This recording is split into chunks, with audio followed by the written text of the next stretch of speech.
चौथे लेवल पे हम आज पढ़ेंगे रूटीन एक्टिविटी थ्योरी।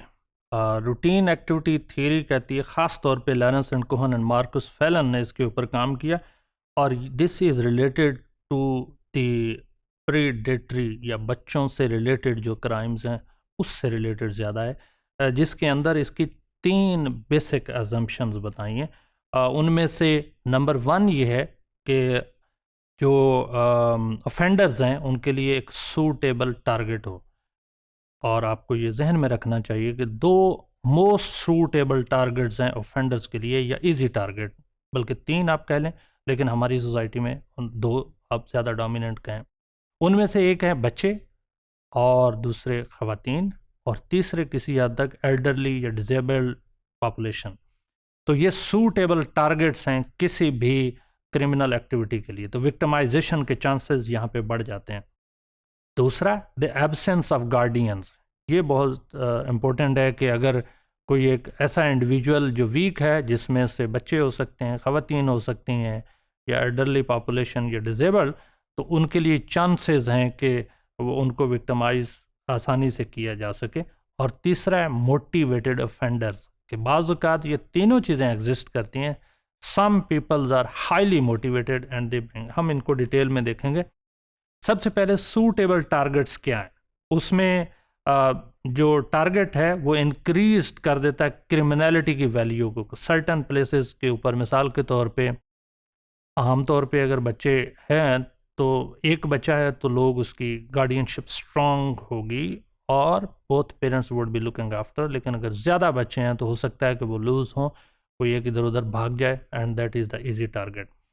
फिर easy availability of target increase the crime rate. Statistics show करते हैं कि पूरी दुनिया में जहाँ ज़्यादा यानी इजीली अवेलेबल टारगेट है तो वहाँ चांसेस हैं कि क्रिमिनलिटी का लेवल हाई हो, क्योंकि क्रिमिनलिटी बेसिक ह्यूमन इंस्टिंक्ट में शामिल है, डेविएंसी ह्यूमन इंस्टिंक्ट में शामिल है। जहाँ जिसको जो मौका मिलेगा वो कोशिश करेगा, इर्रेस्पेक्टिव कि कहाँ किस जगह पे हैं, किस प्लेस पे हैं। पीछे हमने थ्योरी में पढ़ा सर्टेन प्लेसेस, वो ये कहते हैं कि प्रोपेंसिटी यानी लेवल थोड़ा इंक्रीज हो सकता है सर्टेन प्लेसेस पे, लेकिन overall criminality exist everywhere in the world. फिर बाज़-औक़ात अनलॉक्ड होम्स जो है ना, लोग ताला नहीं लगाते और ओपन हाउसेस छोड़ देते हैं, तो वहाँ क्रिमिनलिटी के या विक्टिमाइजेशन के चांसेस ज़्यादा हैं। बाज़-औक़ात जो वैल्यूएबल्स हैं वो बहुत इंपॉर्टेंट हैं, जिनको आप आसानी से उठा लें। मसलन सोना है, ज़ेवरात हैं, ज्वेलरी है, इसी तरह मोबाइल फ़ोन है, इसी तरह से मनी है। ये इजी टारगेट्स हैं। ये इन जहाँ जहाँ ये एक सर्टेन अमाउंट में होंगे, एक अमाउंट से ज़्यादा होंगे, तो चांसेस हैं कि लोग वहाँ पे विक्टिमाइजेशन की तरफ इंक्लाइंड हों। जो दूसरी मेजर अजम्पशंस है इसकी रूटीन एक्टिविटी थ्योरी के, जिसके अंदर है द एब्सेंस ऑफ गार्डियंस।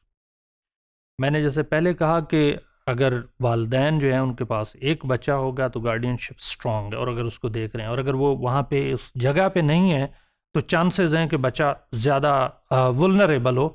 और ख़ास तौर पे अमीर पॉपुलेशन के बच्चे they are more easy target, क्योंकि बाज़-औक़ात हमने अबडक्शन के केसेस सुनी हैं जहाँ पे तवान रैंसम डिक्लेयर लिया जाता है, और उसके लिए जो है ना वैसी क्रिमिनल। लेकिन इसका मतलब ये नहीं है कि सिर्फ वही है। बाज़ औक़ात बच्चों को बहुत सारे क्राइम्स में इस्तेमाल करने के लिए भी अबडक्ट या अगवा किया जाता है। वो चाइल्ड अबडक्शन जो है वो ख़ास तौर पे जो स्ट्रीट चिल्ड्रंस हैं उनकी ज़्यादा चांसेस हैं, या वो बच्चे जो निगलेक्टेड हैं और किसी वजह से किसी एक्टिविटी का। आप हैरान हो रहे होंगे कि ये तो एक किस्म के ऐसे बच्चे हैं जो कुछ भी नहीं कर सकते। ये बहुत सारे गैंगस्टर्स के लिए या बहुत सारे ऑर्गेनाइज्ड क्रिमिनल्स के लिए बहुत बड़ी अपॉर्चुनिटी होते हैं। मिसाल के तौर पे इन बच्चों से भीख मंगवा के रेवेन्यू इकट्ठा किया जाता है। इन बाज़-औक़ात बच्चों के बॉडी पार्ट्स अनफॉर्चुनेटली सेल कर दिया जाता है, पेडोफिलिया में इस्तेमाल हो जाता है, प्रॉस्टिट्यूशन में अनफॉर्चुनेटली। तो ये चांसेस हैं कि एब्सेंस ऑफ गार्डियंस में किस वुल्नरेबिलिटी एंड विक्टिमाइजेशन के। अब जो पोरली गार्डेड एरियाज़ होंगे वहाँ पे भी मिसाल के तौर पे पुलिस नहीं है, पुलिस बाज़-औक़ात किसी एक हर जगह पे तो पुलिस नहीं हो सकती, लेकिन सर्टेन प्लेसेस हैं जो वल्नरेबल होते हैं, तो गवर्नमेंट या अथॉरिटीज़ या पुलिस जो है वो itself they try to be present over there so that there is not a criminal activity. लेकिन हर जगह पे तो नहीं हो सकती, तो यूँ ही थोड़ा सा वहाँ से लूज़ कंट्रोल होगा या सर्वेलेंस कम होगी तो चांसेस हैं कि वहाँ क्रिमिनल एक्टिविटी और विक्टिमाइजेशन ज़्यादा हो।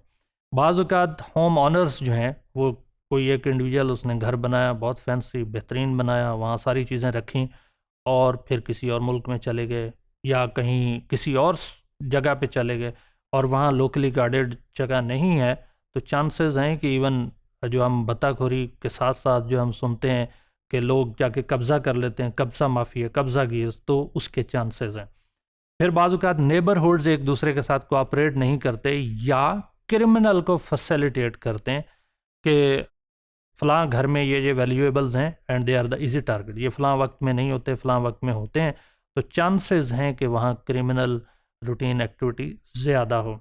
बाज़ औक़ात friends and relatives they become because of jealousy, because of certain animosity या because of certain interest from the criminals, जो क्रिमिनल्स कहते हैं हम भी आपको शेयर्स देंगे, तो चांसेस हैं कि रूटीन में कहीं ना कहीं कोई ऐसा क्राइम हो रहा हो क्योंकि वहाँ पे गार्डियनशिप नहीं है। और बाज़ औक़ात आप किसी दोस्त के ऊपर या रिलेटिव के ऊपर ट्रस्ट करके चले जाते हैं, लेकिन दे में प्रवोक द इंडिविजुअल्स, वो लोग जो क्रिमिनल्स हैं, ऑफेंडर्स हैं, उनको प्रवोक करें कि यहाँ आपके लिए चांस है and you can have a theft, you can have a burglary, you can have a chance of looting या इवन अगवा, अबडक्शन, इस तरह के केसेस हो सकते हैं। तो जहाँ गार्डियनशिप ओवरऑल इस थ्योरी के सेकंड अजम्पशन के मुताबिक लूज़ होगी, वहाँ चांसेस हैं कि हाई लेवल ऑफ विक्टिमाइजेशन हो। तीसरी इस थ्योरी के मुताबिक जो मेजर अजम्पशन है वो ये है कि मोटिवेटेड जो अफेंडर्स हैं, जिनमें ख़ास तौर पे टीन एजर्स हैं, अनएम्प्लॉयड हैं या क्रिमिनल्स हैं या पुअर्स हैं, क्योंकि उनके पास कुछ नहीं है या वो मोटिवेटेड हैं फ़न और थ्रिल के लिए।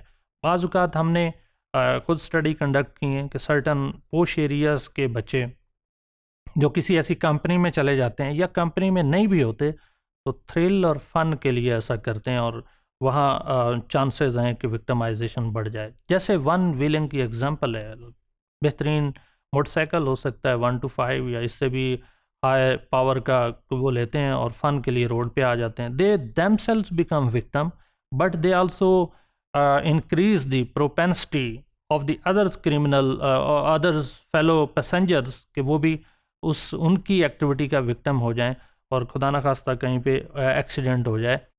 ख़ास तौर पे जो हमारे फेस्टिवल्स हैं उसमें ऐसे केसेस इंक्रीज़ हो जाते हैं।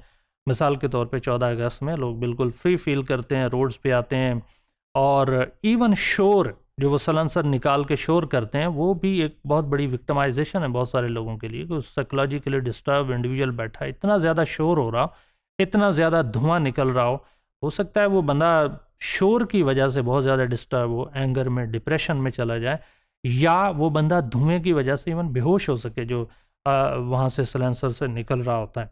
इसी तरह अनएम्प्लॉयड जो हैं, यंग ख़ास तौर पे, लेकिन जनरली अनएम्प्लॉयड, अगर उनके पास खाने पीने का नहीं है तो वो एक हद तक ही बर्दाश्त कर सकते हैं, उसके बाद चांसेस हैं they become the violent and they either rob और दे लूट। तो unemployed criminal activity theory, routine activities theory ये कहती है कि unemployeds are another vulnerable population that may bring the victimisation.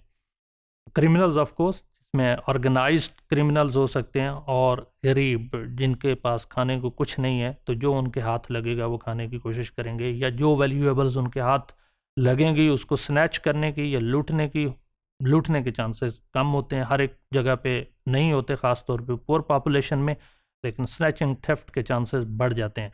तो हमने रूटीन एक्टिविटी थ्योरी डिस्कस की जिसकी 3 मेजर अजम्पशन थी। पहला कि इजीली अवेलेबल टारगेट, दूसरा एब्सेंस ऑफ गार्डियनशिप, और तीसरा कि जो डेली की रूटीन एक्टिविटीज़ हैं उसमें भी प्रेजेंस ऑफ मोटिवेटेड ऑफेंडर बहुत इंपॉर्टेंट है, जो चांसेस ऑफ विक्टिमाइजेशन के इंक्रीज़ कर